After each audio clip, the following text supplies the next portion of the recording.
Hello student, this is Rakesh Singh और math teacher. आज हम स्टार्ट करने जा रहे हैं बेसिक मैथमेटिक्स का आपका सेक्शन सी, जो बच्चे 3 नंबर में आएंगे। और अगर हम बात करते हैं इनके पहले क्वेश्चन की, तो क्वेश्चन नंबर बच्चे 25 जो होता है ये आता है सेक्शन सी में, और सॉरी सेक्शन सी में क्वेश्चन नंबर 26 से स्टार्ट होता है। तो क्वेश्चन 26 जो है बच्चे आपको दिया गया है, prove that √5 is an irrational number. Most important question है बच्चे आपका चैप्टर नंबर 1 से। आपको प्रूफ करना है √5 को इरेशनल नंबर। तो इरेशनल नंबर आपको पता है कि स्टेटमेंट के क्वेश्चन होते हैं, और आपको बच्चे इसका स्टेटमेंट अगर आप लिख नहीं पाते हो तो एटलीस्ट उसको लर्न कर लिया करो, क्योंकि देखो सिंगल में ये सब नंबर आते हैं। मैं आपसे डिस्कस करूंगा क्वेश्चन नंबर 27, ठीक है। मैं आपको बताऊंगा क्वेश्चन नंबर 27 क्या है। और अगर हम बात करते हैं 26 की अगर थोड़ी देर के लिए, तो 26 जो क्वेश्चन है इसे आप लोग जो है क्या करने वाले हैं, आप स्टेटमेंट के क्वेश्चन है और इसे अच्छे से बच्चे प्रिपेयर कर लीजिएगा। और इसमें सिर्फ आपको लिखना ही है, और ये आपको एनसीईआरटी के एग्जाम्पल में भी क्वेश्चन दिया गया और 100% बोर्ड के पेपर में आएगा। 100% ये क्वेश्चन नंबर जो है आना है, वो भी बच्चे 3 मार्क्स में ही आएगा। ये एकदम आपको अच्छे तरीके से प्रिपेयर होना चाहिए। कौन कौन से क्वेश्चन आ सकते हैं, √5, √2, √3 को प्रूफ कीजिए कि इरेशनल है, या इसके अलावा आ सकता है 2 + 2 √3। अगर आपको √3 दे दिया जाए तो आप देखेंगे स्टैंडर्ड मैथ में बच्चे आपको ये दिया गया था कि √5 एक इरेशनल नंबर है, और उसके बिहाफ पे बच्चे आपको 2 + 3 √5 को इरेशनल प्रूफ करना था। तो ये क्वेश्चन जो है 100% आते हैं। अब मैं आपसे डिस्कस करूंगा क्वेश्चन नंबर 27, जो कि बच्चे आपके चैप्टर नंबर 2 से और एक्सरसाइज 2.2 में आपको पता है कि स्पेशली ऐसे क्वेश्चन है। 2 ही क्वेश्चन है और इन्हीं में से आना है। तो आप खुद ही देखो कि तुम्हारा जो सिलेबस है बच्चे वो काफ़ी कम कर दिया गया है। तो इसके लिए आपको पता है कि 2.1 या बात करें 2, तो 2.2 जो है बस एक है जो आप पढ़ेंगे और समझेंगे। इसमें देखिए आपको दिया गया क्वेश्चन, ये लिखा है 6x² -3 -7x। इसको बच्चे कह रहा है क्वेश्चन में फाइंड द जीरोज। आपको बच्चे जीरोज फाइंड आउट करना है और इसको बच्चे वेरीफाई करना है। आपको क्या करना है बच्चे, इसका जीरोज फाइंड आउट करना है। तो सबसे पहले बच्चे हम अगर ये देखेंगे तो ये पोलिनोमियल जो है वो अपने स्टैंडर्ड फॉर्म में नहीं है, तो इसको हम सबसे पहले स्टैंडर्ड फॉर्म में लिखेंगे, और ये होगा 6x² -7x और -3। इसको हमने स्टैंडर्ड फॉर्म में लिख दिया। इसके बाद हमें क्या करना होता है, इसको मिडिल टर्म स्प्लिट करते हैं। क्या करते हैं बच्चे, मिडिल टर्म स्प्लिट करते हैं। अगर हम मिडिल टर्म स्प्लिट करते हैं तो हमें पता है a और c का हम मल्टीप्लाई करते हैं, तो 6 3 या 18 होगा, और 18 का बच्चे हम प्राइम फैक्टर करते हैं, और उन प्राइम फैक्टरों में हम ये देखते हैं कि माइनस करने पे 7 कौन देगा। तो 1 × 18 आपका होता है, अगला नंबर 2 × 9 होता है, और फिर इसके बाद जो है 3 × 6 होता है। तो ये आपके पास आउटकम्स हैं जिनमें से आप सेलेक्ट करेंगे किसी एक को। वो एक है कौन जो बेहतर आपको एकदम एग्जैक्ट वही देगा। तो ये 6x² -7x -3 है, और आपको चाहिए 7, तो 6 और 3 9 होगा, प्लस करने पे माइनस करने पे 3, 2 और 9 7 होगा बच्चे, माइनस करने पे। तो ये इसका एग्जैक्ट जो है, ठीक है, स्प्लिटिंग टर्म है। तो इसे आप लिख सकते हो 6x² माइनस, और ये आपके पास हो जाएगा 9 2 जा तो 9 - 2x -3। तो ये हो जाएगा 6x² -9x + 2x -3। और अगर इन दोनों में अगर हम कॉमन लेते हैं तो हम कॉमन लेंगे बच्चे 3x, और यहाँ से आएगा 2x -3। यहाँ से हम +1 को कॉमन लेते हैं तो 2x -3, और 2x अगर -3 हम दोनों में कॉमन लेते हैं तो ये होगा 3x + 1। अब यहाँ हमने बच्चे इसका फैक्टर कर दिया। जब फैक्टर कर दिया तो मुझे जीरोज हम पता कर सकते हैं, जीरोज क्या होंगे। तो हमें जीरोज पता करने के लिए इफ 2x -3 = 0, देयरफॉर x = 3/2, जिसे आप अल्फा का नाम दे देते हो, से अल्फा। और दूसरा आपके पास है इफ 3x + 1 = 0, तो 3x = -1, x की वैल्यू -1/3 से बीटा। तो अल्फा और बीटा बच्चे तुम्हें पता लग गया है, और अगर ये तुम्हें पता लग गया है तो तुम बच्चे क्या करने वाले हो, इसके जीरोज वेरीफाई करोगे। क्या होता है बच्चे, आपको पूरा लिखना चाहिए, verify the relationship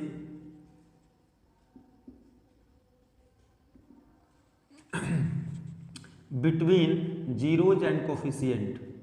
zeros and coefficient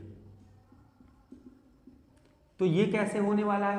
तो आपको पता है सबसे पहले जो होता है बच्चे वो सम ऑफ जीरोज होता है, sum of zeros. Sum of zeros को बच्चे आप लिखते हो अल्फा प्लस बीटा और इसका फार्मूला होता है माइनस बी बाई ए। यहाँ से अगर हम बात करते हैं तो ए की वैल्यू आपके पास 6 है, बी की वैल्यू बच्चे -7 है और सी की वैल्यू -3 है। तो यहाँ देखते हैं अल्फा की वैल्यू आई है 3/2 और बीटा की वैल्यू है माइनस में, तो ये प्लस और ये माइनस, तो -1/3 हो जाएगा। पहले हम सम ऑफ जीरोज को हम देखते हैं क्या ये कितना आ रहा है। तो यहाँ एलसीएम होगा 6 2 3 जा तो 9 -3 2 जा, ये आ गया बच्चे 7/6। अब हम देखते हैं इनके कोफिशिएंट को लेने, हमने जीरोज को सॉल्व किया अल्फा प्लस बीटा को और ये रिजल्ट आता है। अब इनके कोफिशिएंट को लेते हैं माइनस और बी की वैल्यू आपको माइनस में क्या कहते हैं है ही, तो -7 और ये ए की वैल्यू हो जाएगी 6। इसका जब मल्टीप्लाई करोगे तो 7/6 और आप यहाँ पे क्या देख रहे हो बच्चे, ये दोनों बच्चे इक्वल आ गए। जब ये दोनों इक्वल आ गए तो आपने वेरीफाई कर दिया कि सम ऑफ जीरोज जो होगा इनके कोफिशिएंट के बराबर होगा। ठीक है, दूसरा आपको दिखाना होता है बच्चे, दूसरा इसमें होता है प्रोडक्ट।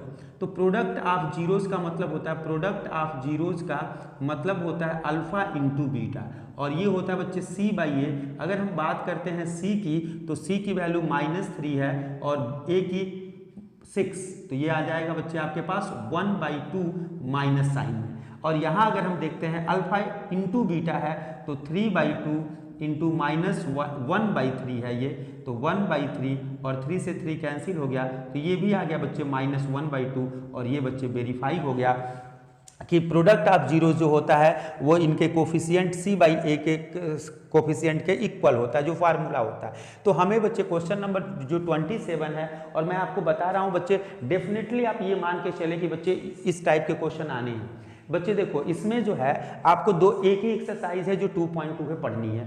अगर ये एक्सरसाइज अगर आपको पढ़नी है तो इसमें आपको 2 ही क्वेश्चन है, पहला और दूसरा। पहले में आपको दिया, पहले का ही ये क्वेश्चन है और दूसरे में ये अगर हम बात करते हैं तो दूसरे में जो है आपको दिया गया है कि उनके प्रोडक्ट ऑफ जीरोज और सम ऑफ जीरोज दिए गए हैं, तो इसे आप आसानी से कर सकते हैं।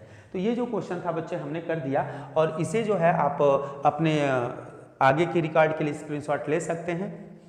अब हम देखेंगे बच्चे क्वेश्चन नंबर जो है 27 के बाद 28 क्या है। तो अब हम 28 क्वेश्चन को देखते हैं। 28 क्वेश्चन में ऐसा क्या है, तो यहां दिया गया शॉपकीपर, ये बच्चे आपका 28 जो क्वेश्चन है वो चैप्टर नंबर जो है वो है 3 से। किससे है बच्चे? चैप्टर नंबर 3 से है। और 3 में क्या है, तो pair of linear equation in 2 variable. Pair of मतलब इसमें जो है पेयर बनेंगे। अगर हम बात करते हैं पेयर की तो 2 इक्वेशन इसमें बनने वाले हैं और वो बच्चे इक्वेशन जो है आपको सॉल्व करने हैं, बनाने हैं पहले और उसके बाद सॉल्व करके वैल्यू बतानी है। और ये बच्चे आपको अगर देखा जाए तो आप जो है एक लीडिंग लाइब्रेरी का क्वेश्चन है उसी के जैसा आपका है और ये है बच्चे आपका क्वेश्चन नंबर 28। अगर हम बात करते हैं इसके सॉल्यूशन की तो यहाँ देखो बच्चे ये क्या है, कह रहा क्वेश्चन में a shopkeeper gives book for rent for reading. उसमें भी ऐसा ही था, उसमें शॉपकीपर नहीं लिखा था, लीडिंग लाइब्रेरी लिखा हुआ था। और C takes a fix charge for the first 2 days. अब ध्यान से क्वेश्चन को समझिएगा कि अगर जैसे कोई लाइब्रेरी है या क्या कहते हैं शॉपकीपर है, वो बुक जैसे पहले कॉमिक्स पढ़ी जाती थी, बुक बच्चे क्या कहते हैं कि वो लेते थे और क्या करते थे, पढ़ने के बाद उसे वापस कर देते थे, तो उसका चार्ज लगता था। तो चार्ज कैसे लगता है, तो यहाँ लिखा हुआ क्वेश्चन में कि fix charge for first 2 days वो हो गया and additional charge for each day. Therefore Latika paid 22 rupees for a book for 6 days. अब पहले क्वेश्चन में हमारी बात को समझिएगा। हमने एक बुक को जो है रेंट पे दिया, बोला कि पहले 2 दिन के लिए मैं एक फिक्स चार्ज लूंगा, कोई भी पैसा ले लिया जाए। उसके बाद अगर 2 दिनों के बाद तुमने किताब वापस नहीं किया तो हर दिन का एक अलग चार्ज लगते जाएगा। तो सबसे पहले हमारे जो स्टेटमेंट में है हम वो सपोज कर लेते हैं see takes a fix charge. तो यहाँ लिखा है लेट अ शॉपकीपर, आप यूज कर सकते हैं let a shopkeeper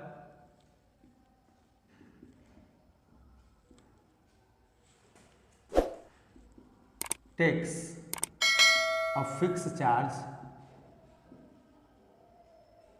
is equal to ₹X and per day charge, per day का चार्ज वो क्या ले रहा है तो वही भी हम सपोज कर लेंगे is equal to ₹Y। According to the question. अब इसमें क्वेश्चन के अकॉर्डिंग अगर हम बात करेंगे तो इसमें दो कंडीशन दिया है। तो फर्स्ट कंडीशन क्या दिया है वो देख लेते हैं, और सेकंड कंडीशन आपको क्या दिया है वो देख लेते हैं। तो फर्स्ट कंडीशन में आपको ये कह रहा है कि सी पेड 22 रुपीज, उसने पे किया 22 रुपीज, और लिखा है लतिका पेड, तो लतिका ही ने पे किया, और फॉर 6 डेज, 6 डेज के लिए।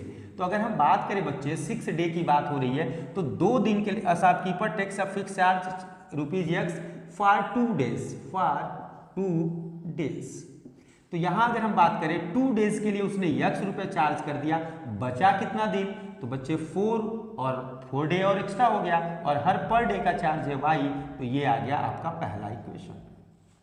अब हम बात करते हैं इसमें, आनंद ने 16 रुपए पे किया, आनंद ने 16 रुपए पे किया, और वो जो है आपको लिखा हुआ कितने दिन के लिए, तो केप्ट फॉर 4 डेज, कितने दिन के लिए बच्चे, 4 डे के लिए। तो अगर हम बात करें तो पहले 2 दिन के लिए फिक्स हो गया, बचे कितने दिन, 2 ही दिन, तो ये हो गया।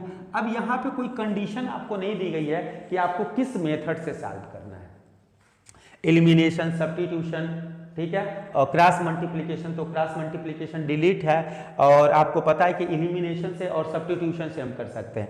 आपको जो भी मेथड अच्छा लगे वो आप कर सकते हैं। यहाँ सब्स्टिट्यूशन भी इजी है, एलिमिनेशन भी इजी है, क्योंकि यहाँ x की वैल्यू रख दोगे, तुरंत पहले इनपुट कर दोगे, तो दोनों मेथड यहाँ इजी है। तो चलो एलिमिनेशन करते हैं, इसको हम सब्ट्रैक्ट कर देते हैं। सब्ट्रैक्ट कैसे करते समय बच्चे अलजेब्रिक एक्सप्रेशन के साइन चेंज होते हैं, माइनस, ये भी माइनस और ये भी माइनस, ये दोनों बच्चे कैंसिल हो जाएंगे, ये आ जाएगा बच्चे 2y इज इक्वल टू 6, तो y is equal to 3। y की वैल्यू अगर आ गई तो इसको बच्चे आप पुट कर दो, पुट इन इक्वेशन 1 में अगर हम पुट करते हैं तो ये हो जाएगा x plus 4y is equal to 22, तो y की वैल्यू आई है तो x plus 4 into 3 is equal to 22, तो यहाँ x plus 12 is equal to 22, x is equal to 22 minus 12 is equal to 10। अब ये दोनों है क्या, तो आपको अच्छे से पता है बच्चे, x जो है वो फिक्स चार्ज है, तो आपके पास जो है फिक्स चार्ज फॉर 2 डेज आपने फाइंड आउट कर लिया बच्चे ₹10, और बच्चे आपके पास जो y है वो पर डे का चार्ज है, तो ये हो जाएगा per day charge is equal to आपके पास हो जाएगा ₹3। तो ये हो गया आपका 28। इसमें बच्चे आपको ऑप्शन भी दिया है 28 क्वेश्चन की अगर हम बात करते हैं तो इसमें ऑप्शन भी दिया है, और वो ऑप्शन क्या है तो आप देख सकते हैं, उसमें लिखा हुआ है क्वेश्चन में कि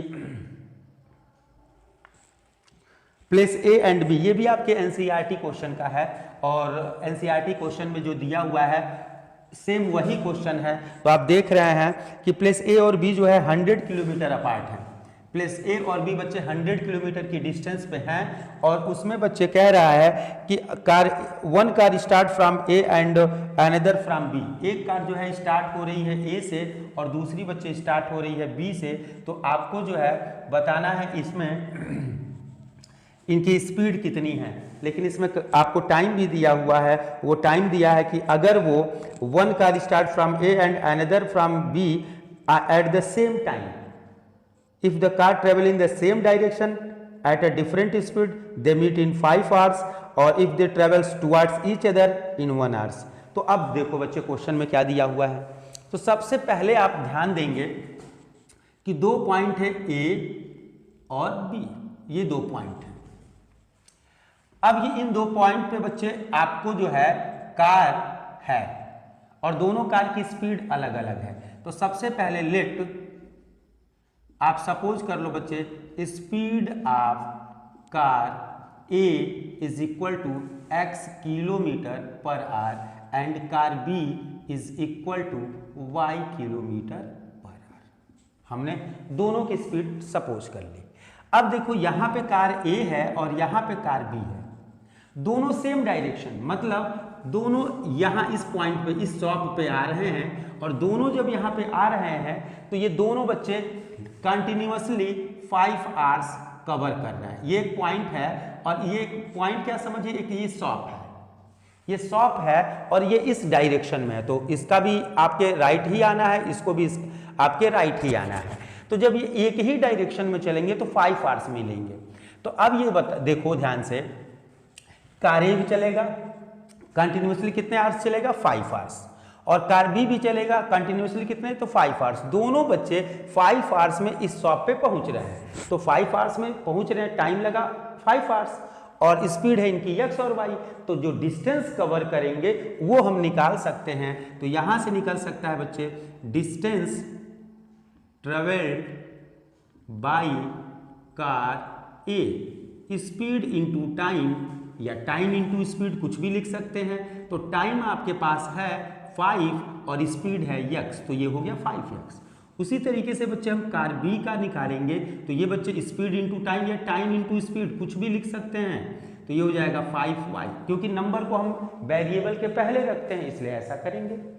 अब यहां से अगर हम बात कर लें तो एक ही डायरेक्शन में दोनों चले थे। अब ये ध्यान देना, ये यहां से चला और ये वाला जो है यहां से चला, तो देख रहे हो कार ए जो है 100 किलोमीटर ज्यादा चला है, 100 किलोमीटर ज्यादा चला है। तो यहां हो जाएगा अकॉर्डिंग टू क्वेश्चन 5x कार ए चल रहा है, इसमें से अगर हम 5y को माइनस कर दें तो 100 किलोमीटर का डिफरेंस आएगा। इसके मीटर में बच्चे 400 अगर दिखाएगा तो इसके मीटर में 100 दिखाए 500 दिखाएगा।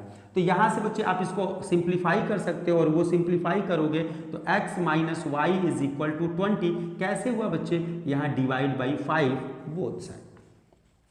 अब आइए, अब यही सो आप सपोज करो कि ये बीच में है, कहीं बीच में कहीं मतलब अब मिडिल में मत ले लेना, मतलब कहीं पे भी है, ये सपोज कर लो ये इधर है। अब ये चलेगा और ये चलेगा, दोनों बच्चे 1 आवर्स में मिल जाएंगे। तो हम यही फिर निकालेंगे बच्चे distance travelled by car A in 1 hour. बच्चे यहाँ इन 5 आवर लिख लीजिएगा, क्योंकि बच्चे 5 आवर में ये चला है।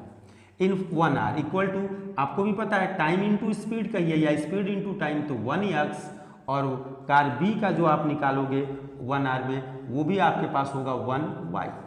अब 1 लिखो या ना लिखो बात तो वही है। अब यहां से देखो दोनों जो है यहां से चले और यहां, ये दोनों 100 मीटर की दूरी पे थे, दोनों आके यहां मिल गए, तो दोनों ने कुल कितना डिस्टेंस कवर किया, तो x plus y is equal to ये हो जाएगा 100, और ये इक्वेशन नंबर 2 है और इक्वेशन नंबर 1 है। इन दोनों को बच्चे हम एलिमिनेशन मेथड से ही सॉल्व कर लेते हैं और ये आसानी से आपके पास आ जाएगा। इसको भी आप क्या करना बच्चे ऐड कर देना, क्योंकि ऐड करने में साइन चेंज नहीं होता है, वाई वाई कैंसिल हो जाएगा, 2x इक्वल टू 120, तो यहाँ हो जाएगा x इज इक्वल टू 2 से डिवाइड करोगे तो 60 किलोमीटर पर आवर, और x आपने किसको सपोज किया था, स्पीड ऑफ कार ए, और x की वैल्यू आ गई तो अब पुट कर दीजिए, पुट इन इक्वेशन 1 में चाहो तो 1 में पुट करो, तो x minus y equal to 20, ये 1 है, तो 60 minus y is equal to 20, तो यहाँ से minus y is equal to 20 minus 60 minus 40, और ये भी आ गया माइनस में, तो y की वैल्यू हो गया 40 किलोमीटर पर आवर। तो ये हो जाएगा बच्चे स्पीड की अगर हम बात करनी है तो स्पीड ऑफ कार ए जो होगी वो हो जाएगी 60 किलोमीटर पर आवर, और ये हो जाएगा कार बी का कितना, तो 40 किलोमीटर पर आवर। तो ये आपके हो गए बच्चे क्वेश्चन नंबर 27 और 28।